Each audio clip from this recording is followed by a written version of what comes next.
The transgender community in southern Colorado is sharing feelings of worry, confusion, and anxiety following President Trump's executive order proclaiming the federal government acknowledges only two sexes, male and female. Senior White House officials call this part of the president's wider strategy, Restoring Sanity plan. But those I spoke with say it puts a target on their backs. As of today, it will henceforth be the official policy of the United States government that there are only two genders, male and female. I wasn't surprised. Unfortunately, I remember the last time he was in office, the attack started then. And this is just a continuation of that. Vicky, who does not want us to use her last name, says the language in the executive order defining sex as either male or female runs contrary to the values of the Republican Party she grew up with. How can it be a family value when you're discounting the truth that's lived by somebody who doesn't fit into those categories?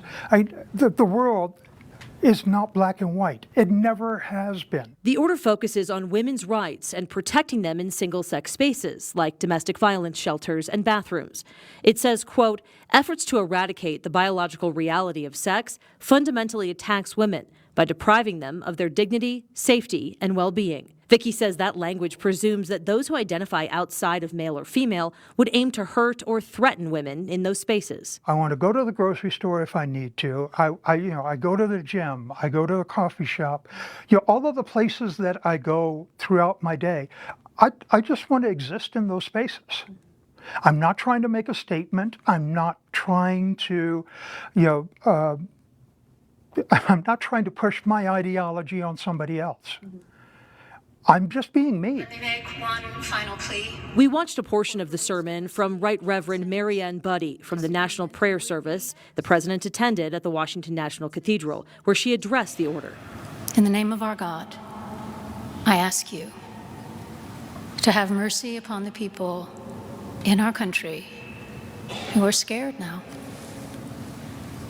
There are gay, lesbian, and transgender children in Democratic, Republican, and independent families, some who fear for their lives. So her going by and making that statement is first of all, it's powerful.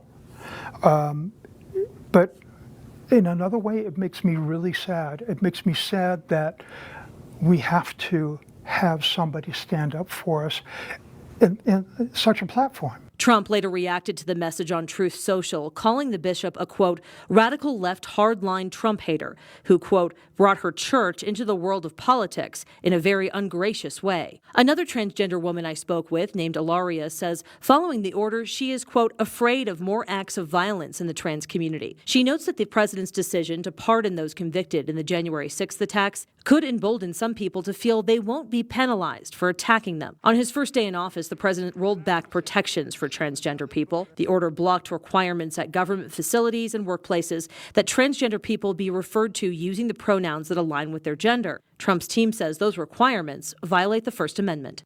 I reached out to local organizations like Inside Out and the Southern Colorado Equity Alliance for their thoughts and didn't hear back. PRISM did not want to comment on the order. You can find resources for trans adults and kids in our community in this article at KOAA.com.